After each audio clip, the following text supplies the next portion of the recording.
Hey guys, welcome to my channel.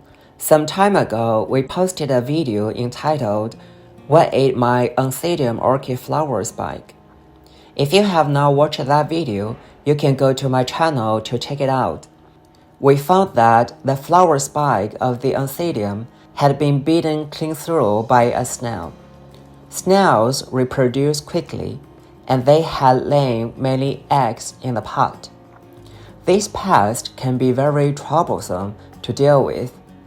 In order to eradicate this scourge, we isolated the orchid, waited for the only surviving spike to bloom, and now we are going to repot it. In this video, we will demonstrate two methods of culturing Oncidium. One is a typical repotting in a terracotta pot, and the other is to mount it on wood and allow it to grow freely.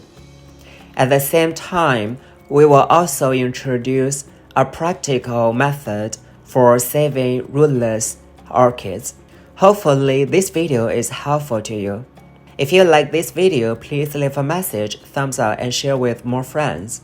If you have not subscribed to my channel, please consider to subscribe and hit the notification bell next to the subscribe button so that you will be alerted of more informative videos in the future. Thanks for your support. First, we need to prepare the medium for potting up our Oncidium. We bought this medium from an orchid shop, and it's a mix of bark chunks, charcoal, and perlite. Since the bark pieces are dry, we need to boil them in purified water. Boiling with water can, on the one hand, sterilize it and eliminate harmful bacteria and fungi. On the other hand, the dry bark pieces absorb water very poorly after a long period of dry storage. So boiling or soaking it enhances its ability to hold water. This allows you to get away with fewer waterings. We boil the bark in distilled water for about 10 minutes and wait for it to cool before using it. Next, we pour boiling water into the flower pot. This step will sterilize it and eliminate any harmful bacteria. We have also prepared other sorts of media which can be mixed in with the rest of the bark mix. Now let's take the Oncidium out of the pot. Generally, if the Oncidium is growing well, its root system should be extensive. Pour it out, then slowly clean up the medium. In our case, the roots buried in the medium have pretty much all been eaten by the many baby snails. Due to the lack of roots left in the pot, we can just pull out our Oncidium orchids. After the orchids have been taken out, clean the medium, remove any unhealthy roots, and leave the healthy roots intact. Dead roots can be either dry or wet, but they will feel squishy or hollow, not firm. You also want to cut off any unhealthy pseudobulbs after disinfecting your secateurs with 70% isopropyl alcohol. After cutting it off, look at the color of the wound. If the color is white-green, it means that the remaining Oncidium are likely healthy and we can keep them for reproduction. If the wound has dark brown or purple spots, then there is some sort of infection traveling up the rhizome. If that is the case, cut until only healthy tissue remains. Being sure to sterilize your blade well before making the final incision. If you don't, the infected side will continue to spread and eventually infect the entire plant. Our pseudobulb is actually fine, it is relatively firm. Rotting pseudobulbs are often soft to the touch and turn yellow or black inside. The color of our pseudobulb has been stained like this by the bark. The color isn't pretty, but the pseudobulbs are fine. We snipped off 2 bulbs so you can take a look inside.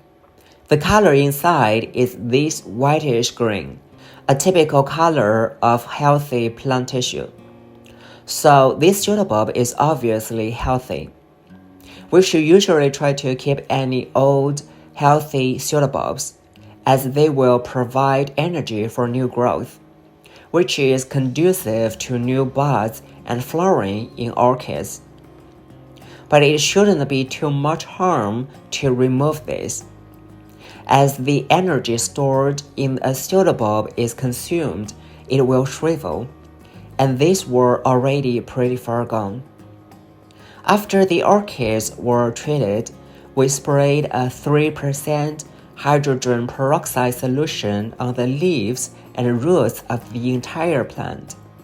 3% hydrogen peroxide solution can sterilize and kill snail eggs. Also spray the wounds which you created and cover them with cinnamon. Cinnamon can help plant wounds heal quickly while inhibiting fungal infections. The cinnamon is so dry that the hypertonic osmotic pressure will kill most microorganisms. This is also why you should avoid getting cinnamon on the roots. Now we can start to replant our Oncidium. First, we're going to introduce a method of rescuing rootless orchids. Last year, we used this method to save a rootless Cattleya. We filled this breathable plastic basket with damp moss. Place this plastic planter in a slightly larger glass. Then put the rootless Oncidium on top of the damp moss. Here, the glass can store excess water to ensure that the humidity inside the glass remains high. The stone in the glass can separate the plastic pot from direct contact with water. If the plastic pot is in direct contact with water, the moss in the pot will soak in the water, and the wet moss may cause the pseudobulbs to rot. The moss in the plastic pot have good water absorption, which can ensure the humidity around the pseudobulbs. With such high humidity and good ventilation, orchids will grow new roots. We put this Oncidium in our sunroom, where the ambient humidity is above 60%. Next, let's replant our Oncidium in pots.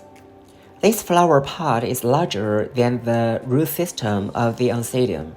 So we first put some slightly larger stones into the bottom of the pot. This ensures better drainage and breathability, and also weighs down the pot so it won't fall over.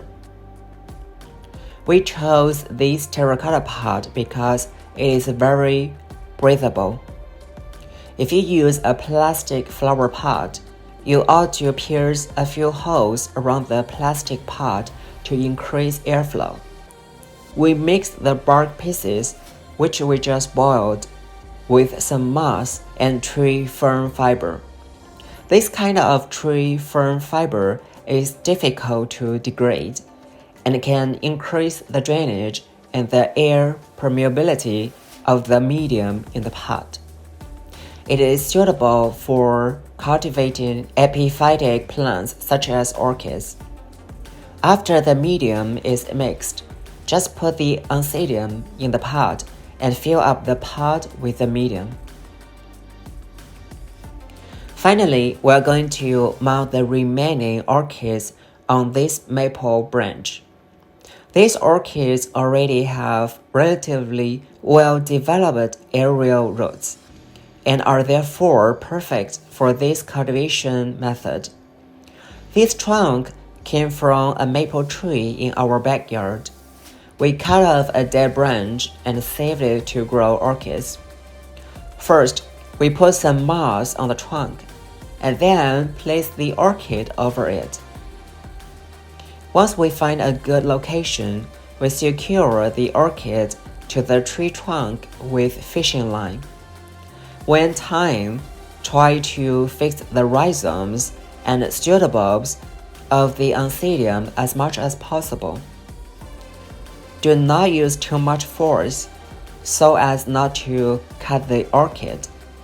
You can also place a layer of moss between the fishing line and the orchids to act as a protective buffer.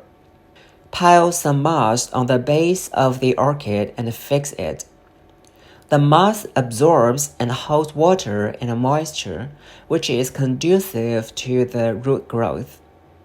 Finally, we can fix this hook at the top of this branch and then use it to suspend the mounted orchids from the ceiling. These orchids have an extremely annoying climbing habit. They will usually grow upwards and out of their pots, and require frequent repotting because of this. After we mount them on this branch, they can climb their little hearts out. Alright, in this video we introduced two kinds of orchid cultivation methods as well as a method to save rootless orchids. These methods also work with other varieties of orchids, including Cattleya, Dendrobium, and more. If you have any questions or comments, please leave a message below. If you think that this video was helpful to you, please thumbs up, share with more friends. Thank you for watching and see you next time.